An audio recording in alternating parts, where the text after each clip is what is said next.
Assalomu alaykum aziz do'stlar.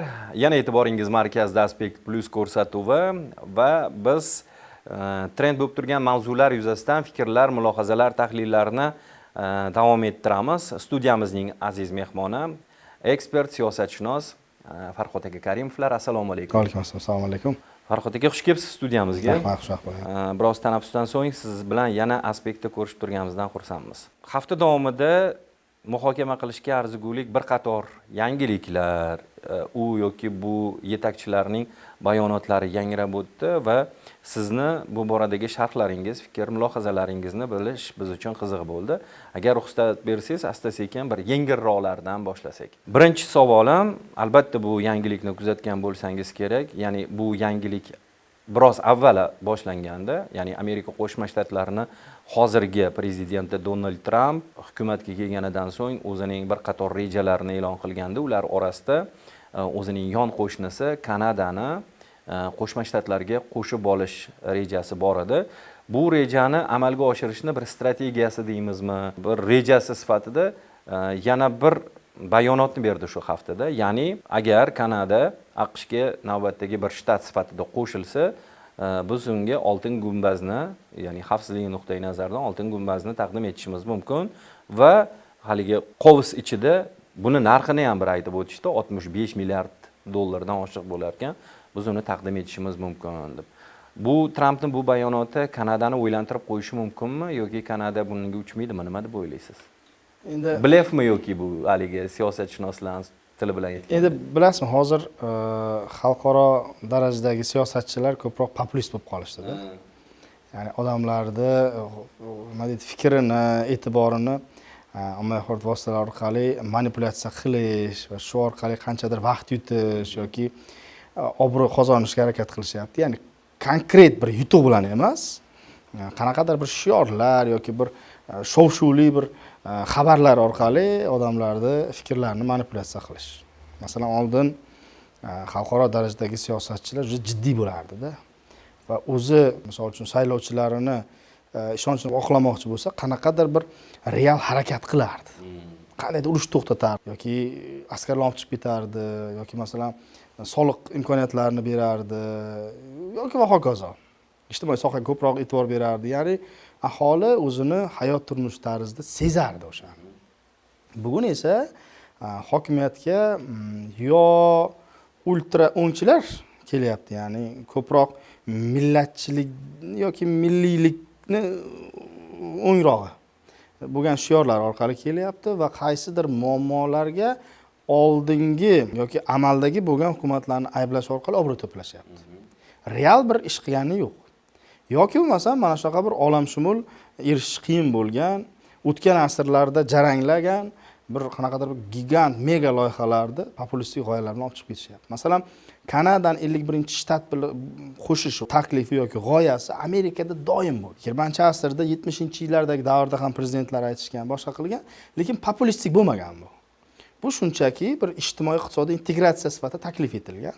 Va qo'shib olsak shuni, o'sha Shimoliy Amerika bir butun bo'lsak degan g'oyalar bo'lgan. Bu globalistika g'oyasi paydo bo'layotganda bo'lgan. Bugun esa Trump shuni qanaqadir bir biznes loyihaga aylantirmoqchi-da.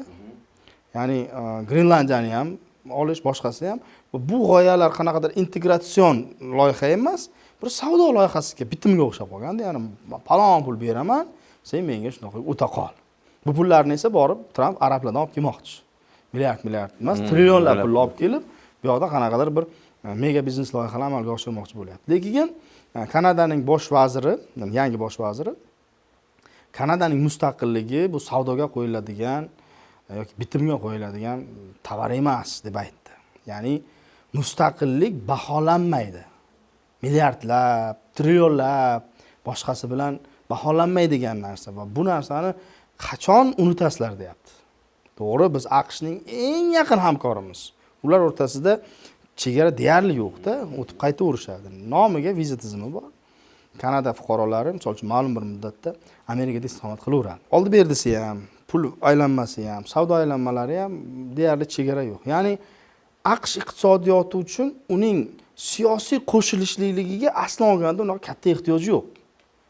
AQSh shundoq ham Kanada bilan foydalanyapti. Kanada ham shundoq ham o'zi AQShdan foydalanyapti. Ya'ni bu integratsiya bo'lgan.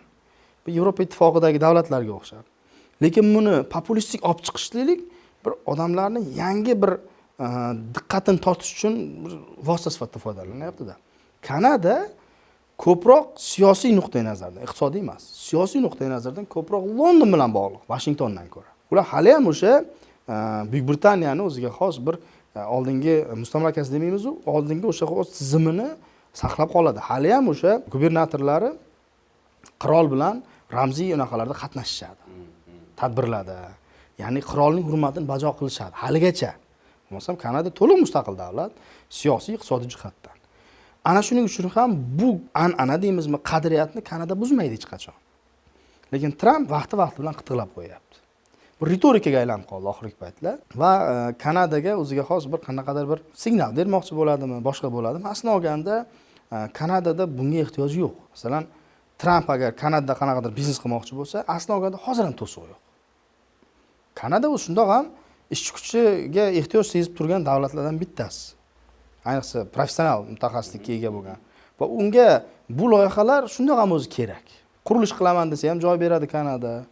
Ishlab chiqarish qilaman desa ham joy beradi. O'sha sun'iy intellekt yoki o'sha Shimoliy Muz okeanni birgalikda o'zlashtiramiz desa ham Kanada doim AQSh bilan birga bo'lib kelganda. Shuning uchun bu aslida olganda yo'q joyda muammo chiqarish desak ham bo'ladi. Ya'ni bu muammo aslida olganda na AQShda na Kanadada yo'q.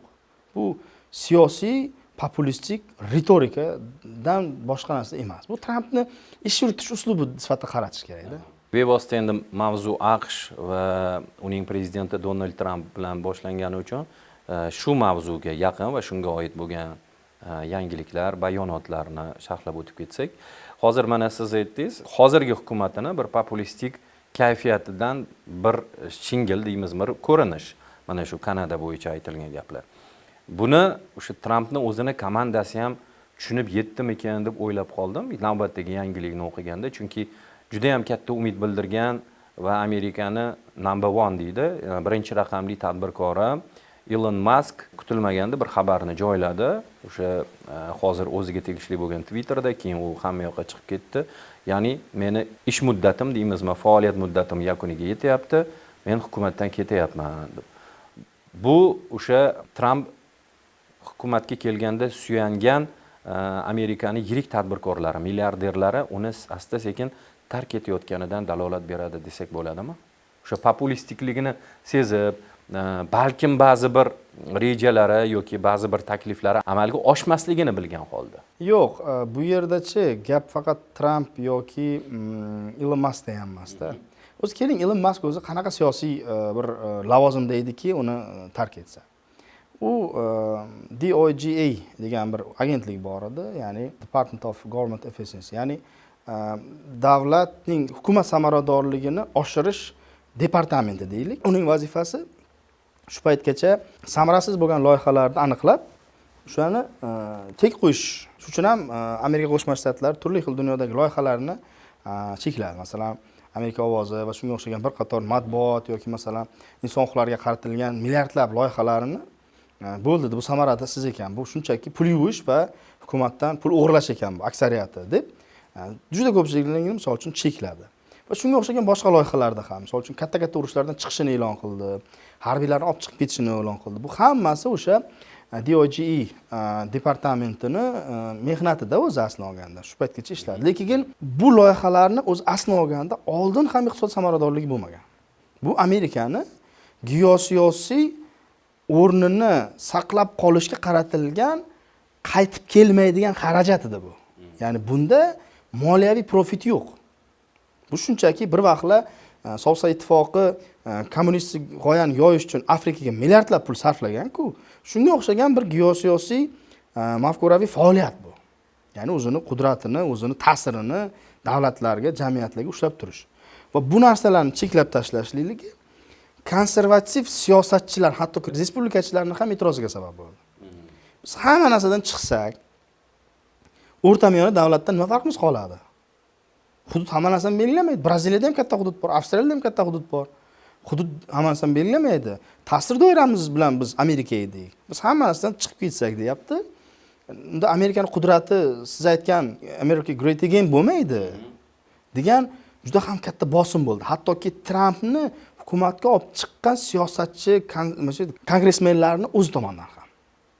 Va bu oxir oqibat Trampni bunday populistik ayrimlaridan uzoqlashishiga sabab bo'ldi va Tramp o'sha migratsion va soliq siyosati bilan o'sha Elon Musk bergan g'oyalari bir jihatdan to'qnashib keldi. Ya'ni to'g'ri kelmadi va qaysidir ma'noda doim diqqat markazida bo'lishni xohlagan Tramp bilan Elon Muskning yonma-yon yurishlikligi Trampning ham imajiga qaysidir ma'noda ta'sir qildi. Ya'ni Tramp Amerikani boshqarmayapti, uni milliarder boshqaryapti. Hamma harakat qildi Elon Muskga urg'u berishga. Va bu o'ziga xos muhit keyinchalik umuman konflikt keltirib chiqarmasligi uchun sekin tarqatildi. Bitta Elon Musk bu yerda ko'rinyapti. Aslida olganda Amerikaning o'sha Trampning atrofida yurgan boshqa shaxslar ham sekin-sekin tark etdi. Ya'ni o'zini biznesiga qaytdi, o'zini jurnalistga boshqasiga qaytdi, faqat muhimlari qoldi misol uchun-da. Va bu jarayonni qaysidir ma'noda tabiiy deb qabul qilish kerak. O'zbeklarda bir maqollar borku, bitta qozonga ikkita kalla sig'maydi deganday. Uning Elon Muskning mega loyihalari bilan davlatning siyosiy loyihalari aralashib ketmasi kerak edi va bu o'z-o'zidan baribir ajralardi. Misol uchun Tramp Yevropada mega loyihalarni qilishni boshladi-da. Davaydi Yevropa o'zini kunini ko'rsin, u yerda milliy qadriyatlarni qaytaraylik, boshqa narsalarni qilishni boshladi. Bu yerda Tramp turibdi, bu yerda Elon Musk turibdi. Elon Musk ham Amerika nomidan gapirishni boshladi. Tramp ham shuni gapirishni boshladi. Butun dunyo hamjamiyati o'zi kim bu yerda deyishni boshladi. Hattoki o'sha qarorlarni qabul qilayotganda Elon Musk bolasini boshiga olib, tepasida xuddi kuzatuvchiga o'xshab turgan holatlarni chiqarishdi-da. Bu ko'pchilik hattoki Amerika saylovchilarining o'zida ham Trampning tarafdorlari ham noroziga sabab bo'ldi. Biz seni qo'llaganmiz. Sen prezidentsan. Musk emas. Musk emas degan narsa. Bu uchun ham Musk shu narsani tushunib yetib, Tramp ham shuni yetib, tinch yo'l bilan deydi-ku. Bo'linishga harakat qilish. Lekin bu degani Tramp va Musk o'rtasida ko'prik yo'qoldi degani emas. U davlatning qo'llab-quvvatlovini baribir saqlab qoladi. O'sha mega loyihalarni endi xususiy tartibda amalga oshiradi. Xususiy tartibda. Ya'ni o'z ishlashda davom etadi. O'z ishlashda davom etadi. Davlat unga bir qator o'sha lьготаlarni beradi, imkoniyatlarni beradi, lekin bu ishlar davlatning o'tiradigan oqsaroyida bo'lmaydi. Bu alohida loyiha sifatida, nodavlat loyiha sifatida ketaveradi va amalga oshiriladi. Bu degani endi bo'ldi, Elon Musk endi yo'qib ketdi degani emas. Shu o'rinda unaqasi kerak. Bitta savol bermoqchi edim. Ya'ni mana shu Muskni hukumatni tark etayotganini ba'zi bir ekspertlar, mutaxassislar Amerika Qo'shma Shtatlarining prezidenti Donald Trampni Xitoyga nisbatan yuritayotgan o'sha savdo urushi ham sabab bo'ldi. Chunki Musk bu narsani tarafdori emasdi. Chunki uni biznesi baribir Xitoy bilan bog'liq edi. Lekin Tramp uni eshitmadi va bunga norozilik bildirish sifatida hukumatni tark etyapti degan bir g'oya ham bor edi. Bu asoslimi yo'qmi? Qisqa bir bilmayman. Men to'g'risi aytganda men biroz boshqacha fikrdaman. Elon Musk butun iqtisodiyotni Amerikaga qaytarmoqchi. Ishlab chiqarishni Amerikaga qaytarmoqchi. Brendlarni Amerikaga qaytarmoqchi. Va bu ayni Tramp siyosati bilan mos. Ya'ni iqtisodiy urush demaylik, raqobatga kirishdik Xitoy bilan Amerikaga ishlab chiqarishni qaytarish kerak edi. O'zi Muskning ham Trampning ham fikri shu edi va bu fikr qaytamga ularni yaqinlashtirgan edi, uzoqlashtirishdan ko'ra. Meni fikrim shunday. Musk nima deyapti? Elektromobil bormi, boshqasi bormi, energetika boshqa yo'nalishlarda bizning brend, bizning ishda ishlab chiqarilgan loyihalar bugun Xitoy iqtisodiyotida ishlayapti. iPhone Amerikaning brendi sotib olib kirsangiz, chet el mahsulotda olib kirasiz. Bojxonada to'lovi bor. Mantiq qanday deyapti Musk? Apple kimniki? Amerikaniki. Nimaga Amerikaning mahsulotini biz boj to'lab olib kiramiz? Chet el mahsulotda sotib olyapmiz. Ularning iqtisodiyoti uchun ishlayapti bo'lmasa. Non bizniki xolos, bizga hech narsa bermaydi deyapti. Buni soliq to'lovchisi qayerda deyapti. Masalan, Apple kompaniyasi soliq qayerga tushadi? Amerika byudjetiga emas. Xitoy byudjetiga borib tushadi. Biz bu arablardan pul so'rab yuribmiz deyapti. Bizning Amerika qudratimiz qanday deyapti-da? Bu Muskning fikri. Va Muskning bunday fikri bilan Trampning fikri ham asli olganda juda ham bir-biriga yaqin yoki bir xil. Shuning uchun men aynan Xitoyga yuritgan siyosati nisbatan munosabati buzildi degan fikrga unchalik ham qo'shilmayman. So'zingiz avvalda bir narsani aytib o'tdingiz. Deylik o'sha avvallari shu rahbarlar, yetakchilar, liderlarning harakatlari konkret bir narsalarga sabab bo'lardi dedingiz, ya'ni shu urushlar to'xtashi, qanaqadir bir munosabatlarni oydinlashtirishga. Hozir aslida bu narsa ko'rinmayapti. Shu Tramp misolida aytadigan bo'lsak, xuddiki bir gaplarini toshi, bir og'iri yo'q deydi, bayonotlarini deymizmi. Biroz avvalgi dasturga qaytmoqchiman. Ya'ni Donald Tramp Putin bilan bo'lgan suhbatdan keyin bundan avval Rossiyaga sanksiyalarni kuchaytirish mumkinligini aytgandi. Bo'lib o'tgan telefon suhbatdan so'ng bu sanksiyalar qo'llanilmasligini, Putin bilan kelishib olganini va suhbat juda ham bir konstruktiv ruhda o'tganini, bir ijobiy baholangan bir bayonotni bergandi. Lekin biroz muddatdan so'ng, mana aynan shu bayonotidan bir 4 kun o'tgandan keyin Rossiya Kiyevga bergan raketa zarbalari, yanglishmasam Kiyevga edi. U yerda ko'plab qurbonlar bo'ldi. O'shandan keyin Trampning navbatdagi bayonoti e'lon qilindi. Ya'ni Vladimir Putinni u endi o'zini so'zlari bilan aytadigan bo'lsak, qildan ozyapti, ya'ni juda nima qilayotganini bilmayapti degan bir bayonotlarni berdi va biz bunday harakatlarga nisbatan o'sha sanksiyalarni yana ko'rib chiqishimiz mumkin dedi. Yana bir kun yoki kecha taxminan bu narsa yangrab o'tdi. Janob Putin olov bilan o'ynashyapti degan navbatdagi bir bayonotini berdi. Ya'ni bu yerda yana o'zini ham tiqib ketdi. Ya'ni agar men bo'lmaganimda Rossiya butunlay boshqacha ko'rinishda bo'lardi. Va boya siz aytganingizdek, Tramp o'sha o'zini fishkasi deymizmi? Bu aslida Zelenskiy, Putin va Baydenning urushi. Mana aloqam yo'q deb o'zini biroz chetga ham tortib qo'ygandek bo'ldi. Mana shu ketma-ket aytishlari deymizmi, bayonotlari, so'zlari, ya'ni oxirgi mana shu Putin manziliga qaratilgan. Bularda ham bir asos bormi yoki bu navbatdagi shu populistik chiqishlarmi ekan? Endi undan keyin ham yana bir chiqish qildi, adashmasam. Kechki payt chiqdi bu axborot vositalarida. O'sha qo'llanmoqchi bo'lgan sanksiyalarni yana to'xtatib turibdi. Ya'ni Tramp aytayaptiki, o'sha Saudiyadagi yoki Turkiyadagi bo'lgan muzokaralarni uzilishiga sababchi bo'lib qolmayman deyapti. Ya'ni yana vaqt beryapti, yana imkoniyat beryapti Rossiyaga Tramp. O'zi Trampning ich-ichidagi xohishi nima? Tramp bugun butun dunyodagi muammolarni hal qiluvchi subyekt sifatidagi rolini topshirmoqchi-da. Ayrim hatto tahlilchilar aytayaptiki, Tramp bugun dunyoni 3 ga bo'lmoqchi.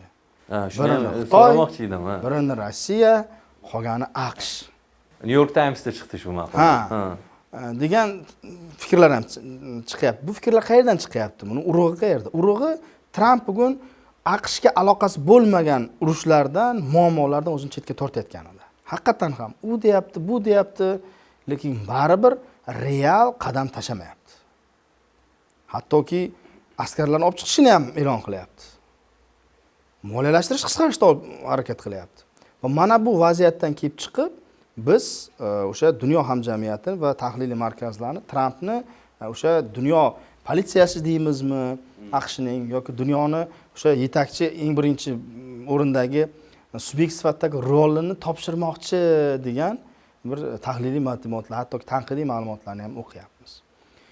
Shundan kelib chiqadigan bo'lsak, bu AQShning o'zidan chiqyapti. Tramp haqiqatan ham real bu borada qadam qo'ymoqchi emas. Ogohlantiryapti, sen menga va'da berganding-ku deyapti, Putin adresiga qarab, manziliga qarab, urmayman deganding-ku, meni obro'yimni to'kayapsan deyapti. Endi bu mesej shunaqa. Lekin shunday deyotgan bo'lsa ham orqasidan zudlik bilan sanksiyalar olib kirishyapti. Ya shoshmanglar deyapti. Demak, masala uzil kesil o'sha muammodan AQShni olib chiqib ketish. Lekin qanday olib chiqib ketishni bilmayapti.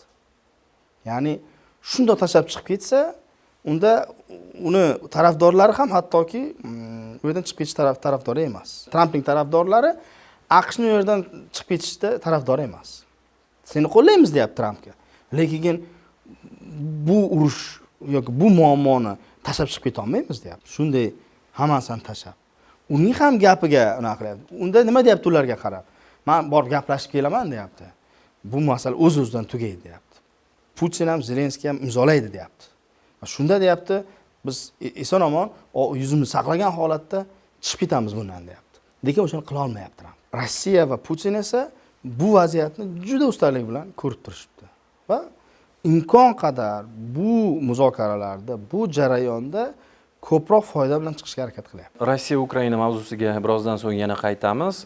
O'zi umuman olganda, masalan Donald Trampni men shunaqa tasavvur qilamanki, Putin bilan endi buni yashirmagan o'zi ham juda ham yaxshi aloqalarga ega ekanligini aytadi va hatto o'sha Putinni maqtagan joylarini ham bilganimizda u juda yaxshi yigit deb aytib o'tgan masalan va tarozini bir pallasiga u bilan bo'lgan yaxshi munosabatlari qo'yapti va oxirgi harakatlar tufayli qani endi harakat qil, biror bir javob ber, sen dunyoni bir eng buyuk davlatini yetakchisisan deb qo'liga aytganingizdek sanksiyalar paketini berishyapti. Ikkinchi pallasiga qo'yapti-yu, lekin shu munosabatlarni bizgisi kelmayotgandek bir tasavvur paydo qilyapti odamda. Xo'p, bu mavzuga yakun yasadik. Rahmat sharhlaringiz uchun. Endi yana bitta mavzu bor. Bu ham men uchun qiziq bo'ldi. Go'yoki bir yangi eshiklarni ochayotgandek bo'ldi. Ya'ni bir yangilikni o'qib qoldim. Bilamizki, Farhod aka, yer kurrasini ba'zi bir nuqtalari bor. U yerda ko'proq ilm kishilari faollik ko'rsatishadi. Ekologlar, zoologlar, biologlar, masalan, olimlar. Ya'ni u yerda qanaqadir bir izlanishlarni olib borishadi. Bu o'sha siz ham boya aytib o'tdingiz, Shimoliy Muz okeani, Arktika, lekin Buyuk Britaniya Norvegiyaga tegishli bo'lgan Arktika hududlariga o'zini harbiylarini joylashtirmoqchi degan bir yangilik ko'z tushgan bo'lsa kerak. Endi men shuni ortidan bir narsani o'ylab qoldim. Nima uchun Arktikaga harbiylar joylashtirilishi mumkin? Biz bilardik odatda masalan u yerda u yoki bu davlatni o'sha tadqiqot olib borayotganini bildiruvchi bir bayroqlari turardi avval, lekin harbiylari bo'lmagan. Endi qo'riqchilar bo'lgan bo'lishi mumkin, lekin rost mana harbiylar, askarlar bo'lmagan. Bu o'sha egalik deymizmi? Hududlarga egalik qilish bo'yicha navbatdagi poygani boshlanishimi? Yo o'zi bu poyga ham avvaldan bormi? Biz endi ko'ryapmiz. Yo'q, bu poyga bo'lgan.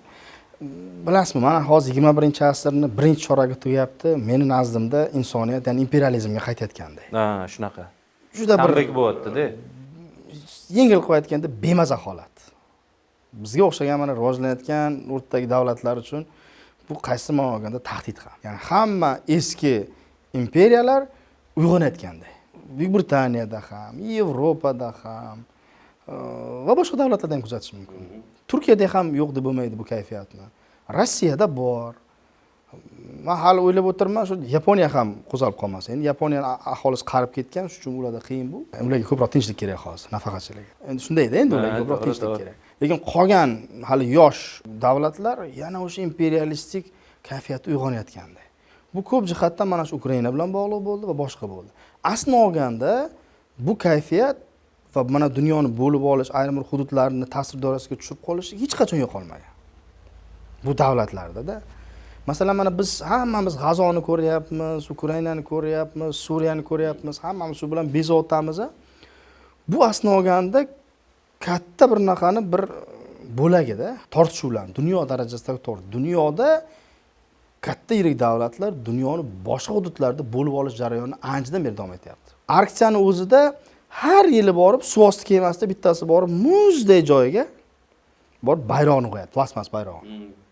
Hali Rossiya qo'yadi, hali Kanada qo'yadi, hali Yevropaning qaysi davlat qo'yadi. Xuddi oyga borib bayroq qo'yib kelganda. Shunaqa. Bu bayroq qo'yish nimani anglatadi? Biz birinchi keldik bu yoqqa, bu bizniki deganini bildiradi. Vaholanki umumiy insoniyatniki u. Umumiy insoniyatda esa bunday qudratli davlatlarga qarshi chiqishga imkoniyati yetmayapti. Antarktida Birlashgan Millatlar Tashkilotining rezolyutsiyalariga ko'ra Antarktida butun insoniyatniki. Lekin siz, men hozir pulimiz bo'lsa ham Antarktidaga bora olmaymiz. Bir qator davlatlar o'ziniki qilib olgan. Viza olasiz, kim borasiz? Antarktida umumiy insoniyatniki-ku. Yo'q, u uchun Argentinani, Braziliyani yoki AQShni yoki boshqa davlatlarni, Avstraliyani adashmasam, ruxsat olishingiz kerak, vizasini viza olishingiz kerak. Shu davlatga borganda. Siz u davlatga bormayapsiz-ku. Va faqat shu davlatlar orqali boradigan qilib qo'yishgan. Ya'ni bu hudud uchun, resurs uchun kurash to'xtamagan. Hattoki sovurish davrida ham. Borib o'zlarining bayroqlari, hattoki harbiylar mumkin emas joylashish. Harbiy kemalar borib u yerda patrul qilishadi. Hozirgacha Avstraliya bilan Xitoy tortishmayapti ikkalasi. U yerdagi harbiy kemalarning soni va harbiylashish darajasi Ukraina, G'azo, Suriya boshqasi hech nima emas oldida. Katta yirik qurollarni tashiydigan kemalar yuribdi u yerda. Xuddi shunday Shimoliy dengiz ham. Muzliklar eriyapti. Tagdan esa nima chiqyapti? Foydali qazilmalar. Foyda qazilmalar, resurslar chiqyapti. Bu bir. Ikkinchi, dunyo isib boryapti, qaynab boryapti boshqacha qilib aytganda. Yana 2050-yilgacha xudo biladi qanaqa ob-havo bo'ladi. Biz qanaqa yashaymiz? Men yozda yashab bo'lmasa kerak. Shimolda esa mo'tadil iqlim bo'ladi. Bugun muzlik turgan joyda mo'tadil iqlim bo'ladi. Demak, bugun o'sha imperialistik kayfiyatga ega bo'lgan kuchlar o'sha joyni hozirdan nima qilib qo'ymoqchi? Egallab qo'ymoqchi. Egallab band qilib qo'ymoqchi. Ular u yerda shahar quradi. Biz boshqa sayyoraga ko'chib ketamizmi deb yurgan paytda, ular shu yerda o'zida ham o'ziga qulay joyni yaratib qo'ymoqchi-da. Masalan, Antarktidadan muzlik erib ketsa, tagdan quruqlik chiqadi. U yer esa 50 yil, 100 yildan keyin butun dunyo qaynagan paytda u yerda mo'tadil havo bo'ladi, 35-40 gradus. Hozirdan shuni harakat. Bizga o'xshagan odamlarni esa u yerga borishga O'sha paytda imkoniyatimiz ham, huquqimiz ham bo'lmay qoladi-da. Mana bunaqa global tortishuvlar bo'lyapti dunyoda. Biz hammamiz bu yoqqa diqqatimizni qaratib qo'yib, dunyo geosiyosiy imperialistik kuchlari allaqachon dunyoni va Buyuk Britaniya ham shundan chetda qolib ketmoqchi emas. Bu birinchisi. Bo'lib olishga Bu harakat. global fikrlar aytsak, misol uchun kimdir buni ertaga aytyapsanmi deyish mumkin, lekin aslini olganda yaxshiroq chuqurga kirishib ko'rishsa, bu konspirologiya emas. Bu ketayotgan jarayon. Bu real bo'layotgan jarayon. Ikkinchisi ham bor. Bu pastroqqa tushadigan bo'lsak, bu Rossiyaga qarshi o'ziga xos bir qadam bo'ldi. Nega senga mumkin bo'lgan paytda bizga mumkin emas. O'ziga xos qadam, o'ziga xos pozitsiya va o'ziga xos bir reaksiya javob bo'ldi deb o'ylayman. Va mana shunday hozircha vaziyat, lekin aslini olganda u yerda hali harbiylar joylashtirilishi bu vaqt masalasi va bunga borishlik uchun menimcha hali ancha-muncha boshqa davlatlarning ham pozitsiyasini eshitish kerak bo'ladi. Yana bitta katta mavzu bu albatta siz ham hozir tilga olib o'tdingiz, Yaqin Sharq, xususan mana shu G'azoda kechayotgan holat. Bu bilan bog'liq yangiliklar har kuni bir emas, o'nlab, 20 talab chiqyapti. Masalan, mana so'nggisi va Birlashgan Millatlar Tashkilotining o'sha gumanitar yordamini fondiga deymizmi, jamg'armasi deymizmi, bir omborxonasiga hujum bo'lgan, ikkita falastinlik halok bo'lgan, bu ham bekorga emas, chunki bir 40 kundan bir blokadada hech narsa qolmadi deyishga deyilyapti.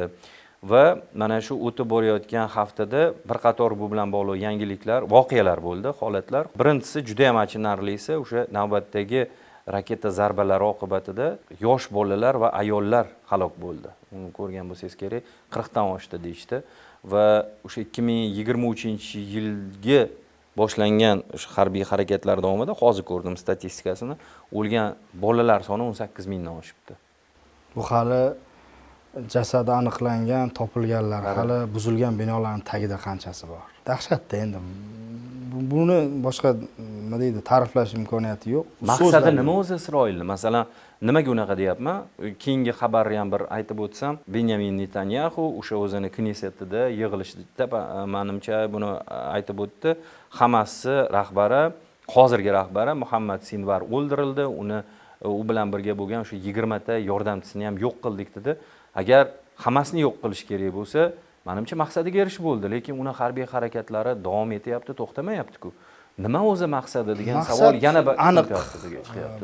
Buni yashiradigan yoki bir nima deydi, tushunish uchun bir murakkab narsa ham emas. Bugun G'azoni to'liq egallash va u yerni to'liq tozalash. Hamas bahonami? Hamas bahona. Buni men aytmayapman-da faqat. Mana misol uchun Isroilning sobiq bosh vaziri Olmirtdan chiqib o'zi ham aytdi masalan. To'g'ri. To'xtataylik dedi. To'xtataylik dedi. U yerda dedi, shunchaki etnik tozalash va qotillik ketyapti dedi. Netanyahu uning jamoasi qotillik qilyapti dedi. Misol uchun biz bu yerdan tashqarida gapirganimizda, misol uchun bir tomonlama deb kimdir tahlil qilishi mumkin. Lekin aslini olganda Isroilning bosh va kichkina odam emas. O'shani ichida turgan siyosatchi shu gapni aytayaptimi? Demak, u yerda vaziyat umuman boshqacha. Bugun Netanyahu ko'zi qonga to'lib hech narsani ko'rmayapti. Uni qanaqadir bir yoshligidagi ruhiy jarohati bormi bilmayman, g'azoliklar bilan bog'liq. O'sha akasi o'sha yerda o'ldirilgan-ku, vafot qilingan. O'sha bilan bog'liqmi yoki alamzadalik bormi? Shu darajada oxiriga boryaptiki, ko'z o'ngida hech kim ko'rinmayapti. Hamas bordir. Lekin Hamasni bahona qilib yosh bolalar, begunoh odamlarni o'ldirish, g'azolikni Hamasdek ko'ryapti. Ochiqdan ochiq genotsid ketyapti. Bu tozalash bo'lyapti bu. Buni to'xtatib qoladigan real kuch chiqmayapti. Real kuch AQSh. Lekin AQShda ham Netanyahuni bu loyihasini qo'llab-quvvatlaganlar turibdi. Va oxir oqibatda hamma tushunib yetdiki, demak masala Hamasda emas. 7-oktyabr voqealarini ham endi tushunishyapti. Oldin Isroil o'zini himoya qilishga huquqi bor deyardi. Yevropa davlatlarida ham. Bugun kimdan himoya qiladi degan savol chiqyapti. U Hamas qanaqa darajada necha yildan beri blokada turgan G'azo bu raketalarni qo'lga kiritdi degan o'zlarida ham endi uyg'onishyapti, shoshma. Fransiya chiqib nima bor edi? Iyundagi konferensiyada men Falastinni tan olaman deyapti. Niderlandiya xuddi Vengriyaga o'xshab Isroilni va Netanyahuni juda ham yaxshi ko'radigan, qo'llab-quvvatlaydigan davlat bugun keng jamoatchiligini bosim ostida u ham aytayaptiki, biz ham bu holatdagisini qabul qila olmaymiz deyapti. Minglab kishilarga yetgan bir namoyish ham bo'ldi, to'g'rimi? Ha, Niderlandiyada bo'ldi, Amsterdamda. Endi bunday bir holatda nima bilan oqlash mumkin? Xo'p, mana oxirgi sinvarni ham o'ldirdi. Yana nima? Endi shunchaki vatanini himoya qilayotgan odamlarni ham terrorist, Hamas deb tozalashlik bu etnik tozalashda endi. Boshqachasiga baholab bo'lmaydi. Boshqachasiga nima deb baholaysiz? Mana misol uchun ko'plab falastinliklar bilan O'zbekistonga kelganlar bilan suhbat qiladilar-da, endi baribir. So'ralanadi-da, nima masalasi? Ular aytadi, hamma ham Hamaschi emas deydi. Dehqoni bor, fermer bor, baliqchisi bor, o'zini ishini qilib yurgan odamlar bor, o'qituvchilar bor. Ular siyosat bilan umuman ishi yo'q. Lekin shular ham aziyat chekib, ular ham Hamas sifatida tozalanyapti. Demak, bu yerda masala Hamasda ham emas. Demak, bu yerda masala boshqasida ham emas. Hattoki Hamasni qo'llab-quvvatlayotganda Buyuk Britaniyani aybladi Isroil hukumati. Buyuk Britaniya shokda. Ammo shu paytgacha seni qo'llab-quvvatlayverdim-ku, endi menga tosh otaysapsanmi deyapti. Demak, bu yerda endi imkon qadar shu har bitta harbiy harakatni amalga oshirish uchun bahona topish bo'lib qoldi-da. Oxir oqibatda qachon maqsadga yetadi bular? O'sha yerda hech kim qolmasa, yo ko'chirib yuboradi, yo boshqa qiladi. Hattoki G'azo sektorida uylar qurish boshlandi. Urush ketayotgan harbiy hududlarda bu yoqdagi isroilliklarni ko'chirish boshlanyapti. O'sha 2007-2008-yildagi holatlarni eslatyapti menga. Bir blokada qilib qo'yildida, aholini bir joyga siqib turdida, ayrim joylarda bino qurib tashlab yuborishdi. Odamlar uyga qaytib boraman desa, u yerda o'z boshqa uylar qurilgan. Ya'ni odamlarni uysiz qoldirish, ko'payishdan mosuvo qilishlik, etnik tegishlilikka qarab ularni o'ldirishlik bu genotsid bu. Genotsid boshqa nima deysiz? Xo'p, nomini nima deb atashingizdan qat'iy nazar u yerda shunchaki qotillik bo'lyapti. O'zi umuman shunaqa bir kayfiyat paydo bo'lyapti. Endi masalan Isroilning o'zida ham ba'zi bir xabarlarga ko'ra, nafaqat o'sha mana siz aytdingiz, rasmiylar orasida, aholi orasida ham ikki xil kayfiyatlik paydo bo'lgan. Masalan, o'sha 7-oktyabr voqealaridan keyin Isroilni to'liq bir aholisi bu harakatlarni qo'llab-quvvatlagan bo'lsa, bugun kelib bo'ldi, stop, to'xtaymiz deyotganlar ham topilyapti-da. Ko'pchilik ta'sir qilyapti. Misol uchun o'sha asrlarni qaytarib olishga harakat ham bo'lmayapti-da. Hamas bo'ldi, men sulh talab etaman, asrlarni qaytarib beraman desa ham urib beradi. Demak, maqsad u emas. Demak, asrlar bahona bo'lgan ekan degan xulosa chiqish tabiiy-da. Bunda alamzadalik ham bor deydi. Masalan, o'sha gapingizni tasdig'i sifatida bir narsa aytmoqchimanki, ya'ni mana siz ham bir qator faktlarni aytib o'tdingiz. O'sha iyunda bo'ladigan Saudiya Arabistoni bilan birgalikda o'tkaziladigan Birlashgan Millatlar Tashkilotining konferensiyasida Fransiya prezidenti Makron Falastin davlatini tan olishini mumkinligi emas, endi bu narsa oydinlashib, tan olishini deb aytaylik, aytib o'tyapti. Bunga Britaniya ham qo'shilishini masalan bildirdi. Yevropaning bir qator mamlakatlari. Bunga qadar masalan Ispaniya, Skandinaviya mamlakatlarida Falastin tan olingan edi. Mana shunaqa bayonotlar hozirgi Isroil hukumatini bir jazavaga solyapti va alamzadalik bilan sallar tan olmoqchi bo'lgan Falastin shumi deb bombalab tashlayotgandek bir taassurot qoldiryapti-da. Hattoki ko'rgandirsiz, endi boya aytdim-ku, ba'zi bir qismlari norozi, lekin kelayotgan gumanitar yordamlarnigacha to'xtatib qo'yib. Oddiy masalan, suvsizlik, taomsizlik, masalan, ovqatlanish imkoniyatlarini ham nolga tushirgan holatda ularni yoniga kelib, shu kadrlarni ko'rganda men masalan o'zimga ham g'alati bo'ldi. Bu yerda och falastinliklar o'tiribdi, lekin chegaraga yaqin joylarda ularni bir tahqirlayotgandek kabob pishirib, ya'ni bu ochiqdan ochiq siz aytganingizdek bir zulm desak bo'ladi-da, to'g'ri? Gitler davrida o'sha Sankt-Peterburg, Leningradda blokadasiga o'xshaydi, ochlik orqali o'ldirtirish. Ya'ni mana qarangda, mana urush holatida ham o'zining qoidalari bor. Misol uchun qurolsiz odam o'ldirilmaydi. Va vaqti bilan almashuv amalga oshiriladi. Oziq-ovqat yetkazib berish harakat qilinadi. Urush paytida pauzalar e'lon qilinadi. Ya'ni hattoki o'sha katta davlatlar urushganda ham urush qonun qoidalariga amal qilinadi-da. O'zi qoidasi bor urushning. Paktlar bor qanaqa? Gumanitar huquqqa ko'ra, misol uchun bugun o'sha Ukraina taraf ham, Rossiya taraf ham bir-birini o'ldirib turayotgan paytda ham shu qoidalarga misol uchun qaysidir ma'noda amal qilishadi. Hattoki shu yerda ham. Bu yerda yo'q bu insoniylik.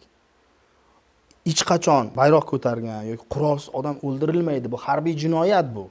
Bu to'g'ridan to'g'ri, hatto urush davrida ham bu qotillik sifatida kategoriyalanadi. Buni bir vaqtlar Gitler qilganda endi. Shuni ko'rgan bugungi isroilliklar, shu davrni ko'rgan isroilliklar nahot shu ishni o'zlari takrorlayapti. Bu ularni tarixda qolgan alamzadaligimi? Xo'p, g'azoliklar nima aybi bor? Bu yerda Gitlerning avlodlari emas-ku. Kimni alamingga olyapsan? Xo'p, g'azoliklar shunaqa ekan, buzilib ketibdi, misol uchun fikr xayoli, terroristlikka moyil bor ekan, boshqa bor ekan. Lekin bu etnik tozalashga nima aloqasi bor buni? Sen ular bilan ishla, maktabini qo'yib ber, ta'lim tarbiyasiga qo'yib ber, davlatiga qo'yib ber. Shunda u senga dushman kayfiyatdagi terroristlarni chiqarmaydi. AQShda ham endi masalan Isroilga nisbatan siyosatini biroz tushunib bo'lmayapti. Farhod aka, ya'ni o'tgan hafta, 1,5 hafta bo'ldi shekilli, Isroilning harakatlariga bir norozilik sifatida o'sha vitse-prezidenti J.D. Vance safarini bekor qilgandi. Lekin bu AQSh hozirgi Isroilni qo'llab-quvvatlamayapti degani emas. Endi AQShda ochiq oydin kuchlar bor. Misol uchun ayrimlar aytadi, sen deydigan konspirologiya qilyapsan. Yo'q, kim nimaga suyanyapti degan baribir savol paydo bo'ladi deb baribir. 30 milliard, 20 milliard, 18 milliard pul kelyapti-da. Bu qayerdan kelyapti bu? Konspirologiyami shu? Oydan tushyaptimi? Qayerdan tushyapti bu? Real raqamlar bular. Pul kelib qaytmaydigan pul bo'lib kelyapti. Yordam. Bu ana Ukrainaga berilayotgan yordamda emas, ya'ni nodir metallarni olib chiqib evaziga bu degani emas. Bu to'g'ridan to'g'ri qaytimsiz urushni qo'llab-quvvatlash uchun kelayotgan yordam. Tramp bu gapni aytib o'tirgan bo'lsa, Vance bu gapni aytib o'tirgan bo'lsa, kim beryapti bu pulni? Demak, u yerda konkret qo'llab-quvvatlab turgan kuchlar bor va bu juda ham qudratli kuchlar. Bunga hattoki AQSh hukumatining, prezident administratsiyasining ham demak kuchi yetmayapti. Bu aniq-ku, bu qayerda bu unaqa bu? Nima deydi? Konspirologiya. Bu to'g'ridan to'g'ri bo'layotgan narsa. Demak, bu narsani bilib turgan Netanyahu bor, shunday qudratli kuchlar bor, moliyalashtirib turgan kanallar ham bor, ishini amalga oshiryapti. O'zi ayni paytimi, ayni vaqtimikan shu harakatlarni to'xtatishni degan bir versiya ham bor. Chunki men kecha mana shu xorij xabarlarida o'zimizda efirda ketayotganda ko'rgandim. Ya'ni G'azodagi o'sha dehqonchilik uchun foydalanish mumkin bo'lgan yerlarni deyarli faqat 17%igina yaroqli bo'lib qolibdi-da. Uni ham rasvos chiqib ketgan. Hozir Isroilga masalan bir umr Isroilni tan olmagan davlatlar ham mana shu harakatlarni to'xtatish uchun ba'zi bir kartlarni ilgari surishyapti. Masalan, men o'zim ko'rdim, Malayziya endi bilamiz-ku, Isroilni masalan munosabatlari yaxshi emas. Tan olishi mumkinligini bildirdi. Qachonki Falastinni tan olsa va harakatlarni to'xtatsa. Indoneziyaning prezidenti ham masalan bu o'tgan kuni bo'lgan voqea, ya'ni o'sha Makron bilan uchrashuvda, endi Makron bilan bog'liq boshqa xabarlar ham bor, lekin biz uni bugun muhokama qilmaymiz.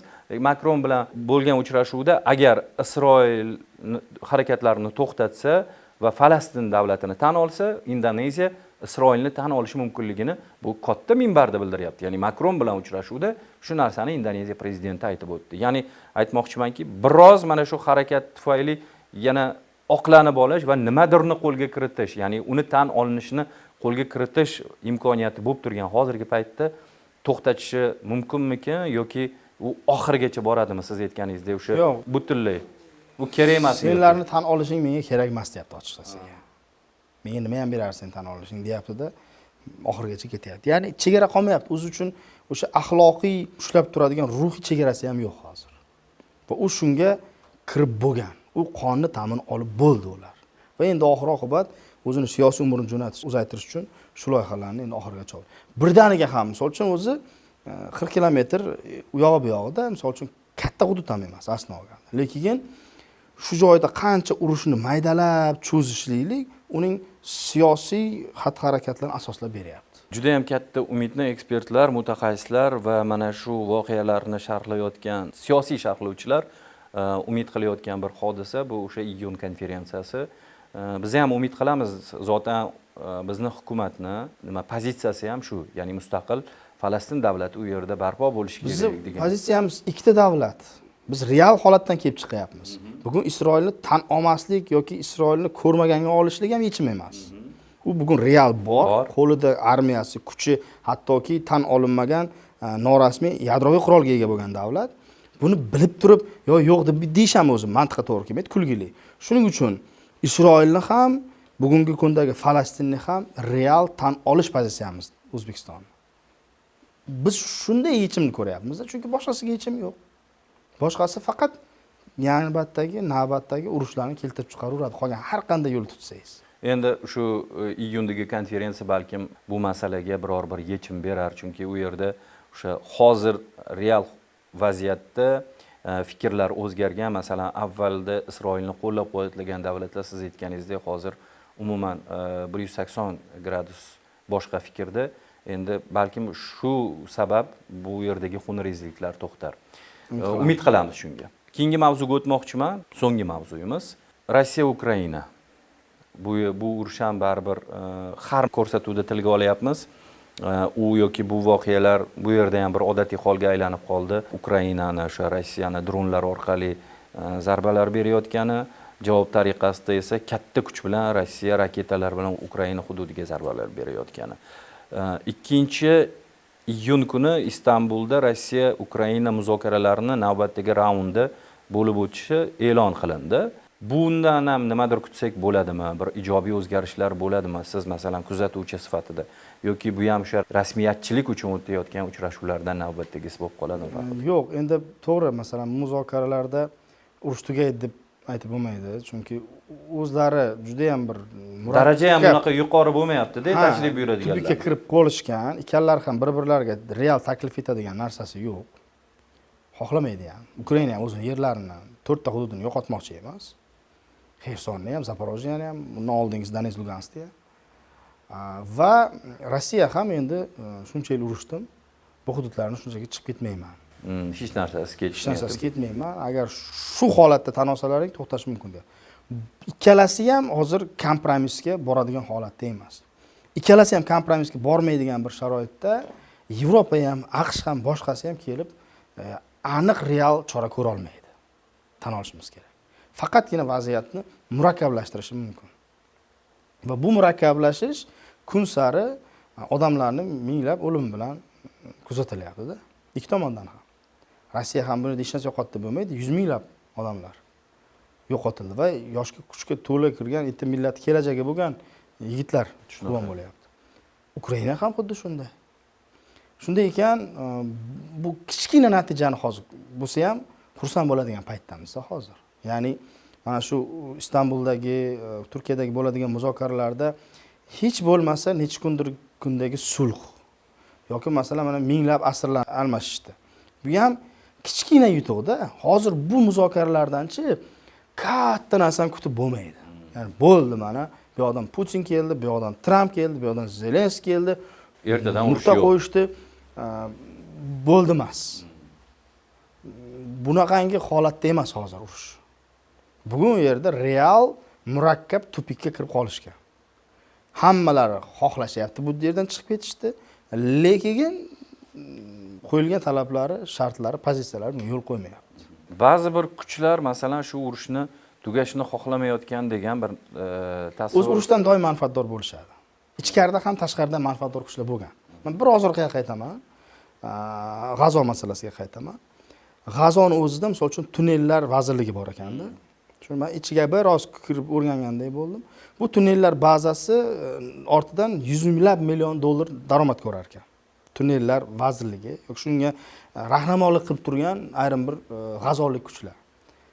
Va bu asosan blokada va urush bo'lgan paytda daromad kuchayar ekan. Hattoki tashqaridagi kuchlar ham ichkariga biron nima yetkazish uchun shularga pul berar ekan. Endi savol, hamma yoqda tinchlik bo'lib ketishdan mana shu tunnellarni ushlab turgan kuchlar manfaatdormi? Norasmiy vazirlikda endi bu. Ha, norasmiy albatta. Demak, bu yerda masala biz o'ylaganligidan ko'ra ancha murakkab. Ya'ni bu urushni xohlashyapti ham, xohlashmayotgan kuchlar ham bor. Bu chunki biznes, bu chunki pul. Yuzlab millionlab pul. Va bundan daromad qilayotgan odamlar yaxshigina topilyapti. Hattoki millatini boshiga kulfat tushgan davrda ham bundan foydalanayotgan odamlar topilinyapti. G'azoliklar ichida ham. Xuddi shunday deb o'ylayman. Mana shu Ukraina va Rossiya o'rtasidagi mojarolar ortidan yaxshigina daromad ko'rayotganlar ikki tomonda ham yo'q emas deb o'ylayman. Ba'zi birlarini masalan ochiqlandi hamku, masalan deylik, men o'zim ko'zim tushdi, Ukrainani hozirgi o'sha harbiylardan ayrimlari, mudofaa vazirligida ishlaydiganlarning ayrimlari o'sha xarajatlarni, ya'ni olinayotgan moddiy yordamlarni qay tarzda yo'naltirganini tekshirilmoqda va nima deydi, zararlar 35 million dollardan oshiq edi, menimcha shu raqamlarda adashmayotgan bo'lsam, ya'ni 35 milliondan oshiqroq pul hozir haqqa ketayotgan. Bu hali kichkina audit natijasida aniqlangan edi. Mana Rossiya tomonidan ham bor. Rossiyada oldingi mudofaa vaziri o'rinbosari qamalgan. Urush ketyapti. O'sha yerda harbiy obyektlar qurildi deb byudjetdan yoki boshqasidan pul olgan. Ukraina tomonida ham xuddi shunday. Amerika, Yevropadan milliardlab pul ketyapti, sarhisob yuritilmagan. Qaysidir Qora dengiz yoki qaysidir dengizda keyin o'sha sariq pressda chiqaryapti, laynerlar boshqasi, Ukraina oligarxlarda boshqasi tegishli suzib yuribdi deb. Qayerdan bu? Demak, urushdan ham manfaatdor bo'lgan tomonlar topilar ekan. Ikki tomonda ham. Va shuning uchun ham bu murakkab vaziyatga kirib ketdi deganim joyim shu. Ya'ni xohlashyapti, bir paytda o'zida xohlamayotganlar ham bor. Paradoksda. Va shunday bir holatda endi hozir urush tugab qolsa, buni sarhisob boshlanadi. Qayerga pul, nimaga ketdi?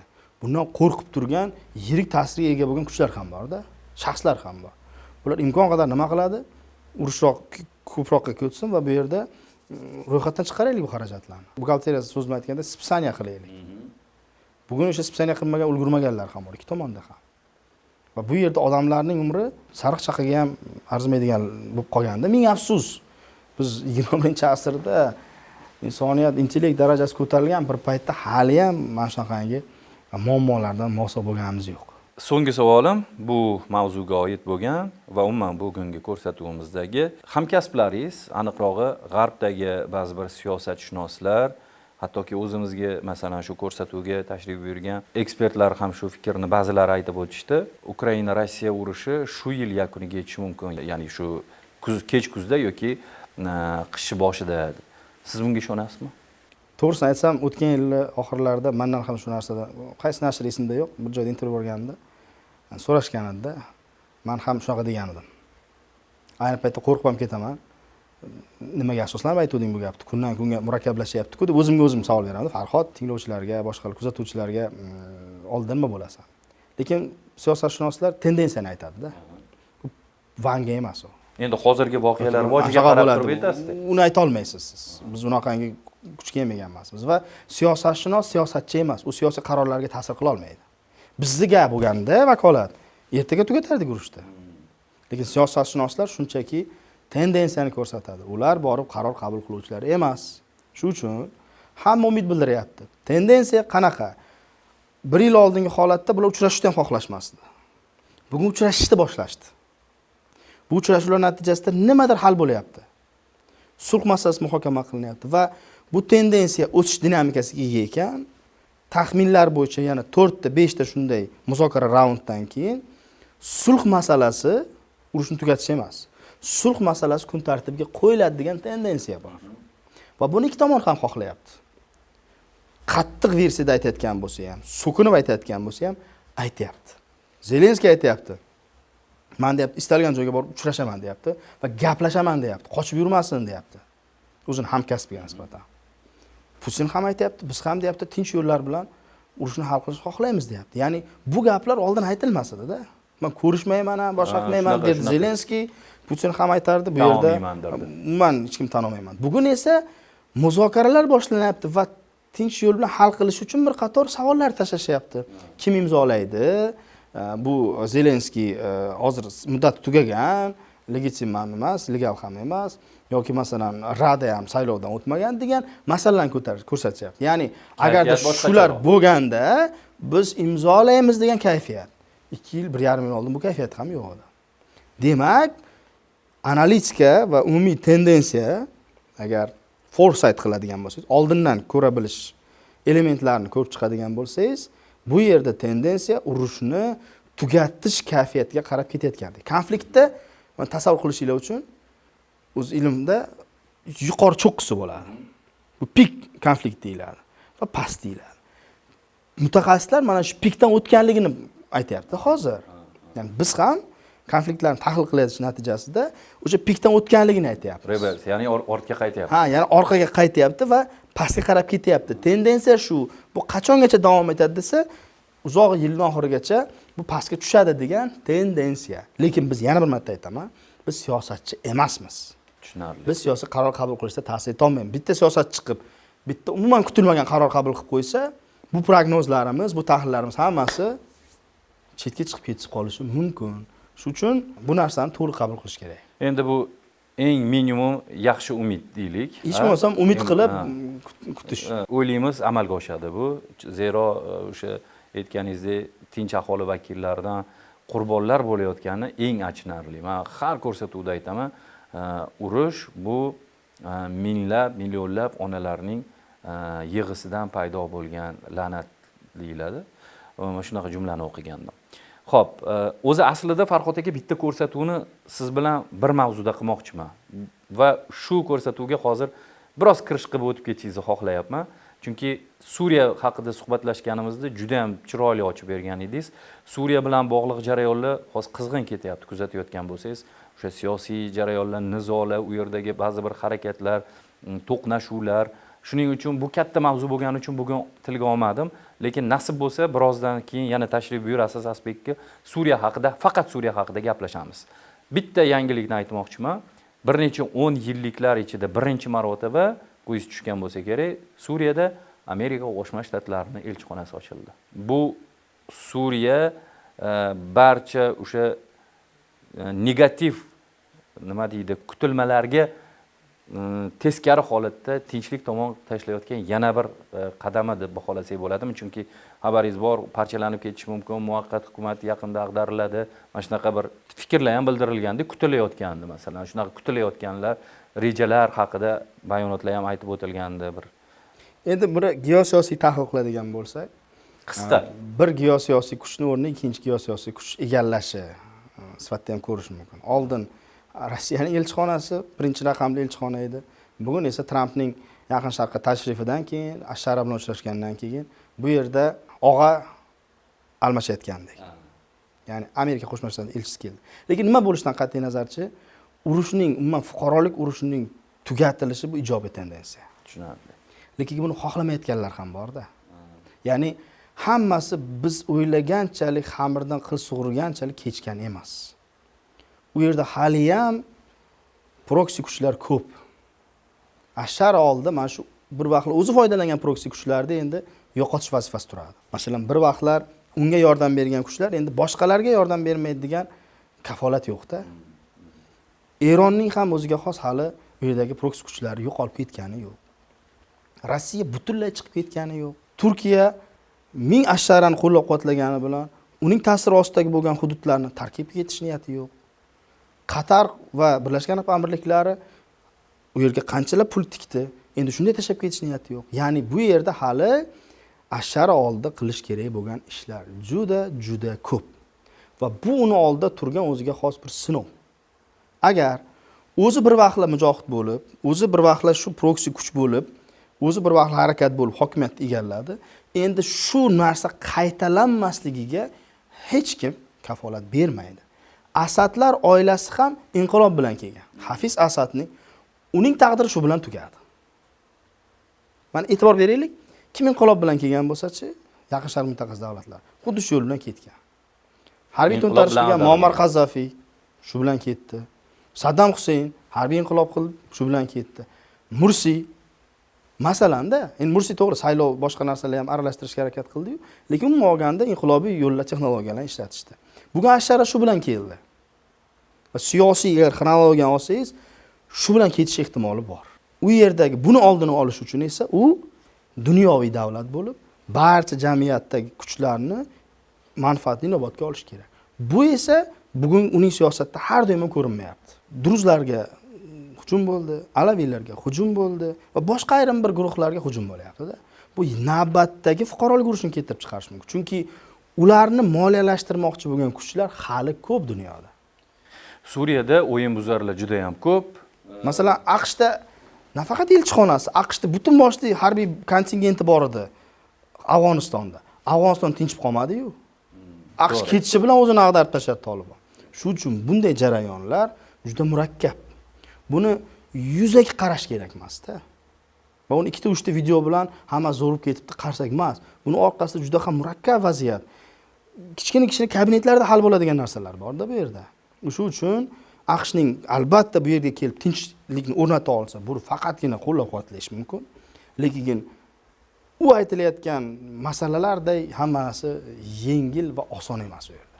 Endi biz faqat shu observer, ya'ni kuzatuvchi sifatida har qanaqa hududda mana shunaqa nima deydi, harbiy deymizmi, nizoviy bir mojarolar kuzatilayotgan har qanaqa hududda jamoat, ya'ni xalq, oddiy odamlar tinch bo'lishini xohlaymiz. Albatta. To'g'rimi? Albatta. Va umid qilamiz, Tinchlik bo'lganda taraqqiyot bo'ladi. Shunaqa. Boshqasiga iloji yo'q. Suriya ham o'sha bir paytlar Shom yerlari qanaqa bir eng rivojlangan Ilm-fan, u yerdagi har bir yo'nalishda yetakchi bo'lganda madrasalar, ilmiy tadqiqot observatoriyalari necha asrlarga borib taqaladi. Renesanslarni masalan boshidan Renesanslar, Damashq desa, o'sha mana Buxoro yoki Samarqand yoki shunga o'xshagan ilm markazlari bo'lganda, Damashq va umuman Shom yurti shundaylardan biri bo'lgan.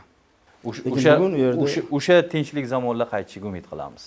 To'g'rimi? Tinchlik davrida bo'lgan hammasi. Farhod aka, rahmat taklif uchun. Mana shunaqa original sharhlar, tahlillaringiz uchun. O'ylaymanki, tomosha qilayotgan tomoshabinlarimiz ham o'zlarida paydo bo'layotgan ko'plab savollarga mana bir savollarim va sizning fikrlaringizdan kelib chiqqan holatda javoblarni olishdi. Albatta Aspekt Plusni navbatdagi sonlarda ko'rishda sizni xursand bo'lamiz. Doimiy shu yo'q demasdan rad etmay kelayotganingiz uchun albatta rahmat deymiz. Salomat bo'linglar. Azizlar, ko'rsatuvimizning aziz mehmoni siyosatshunos, xalqaro tahlilchi Farhod Karimov bo'ldilar. Ularga yana bir bor rahmat deymiz. E'tiboringiz markazida esa Aspekt Plus bo'ldi. Bizni kuzatishda davom eting. Salomat bo'ling.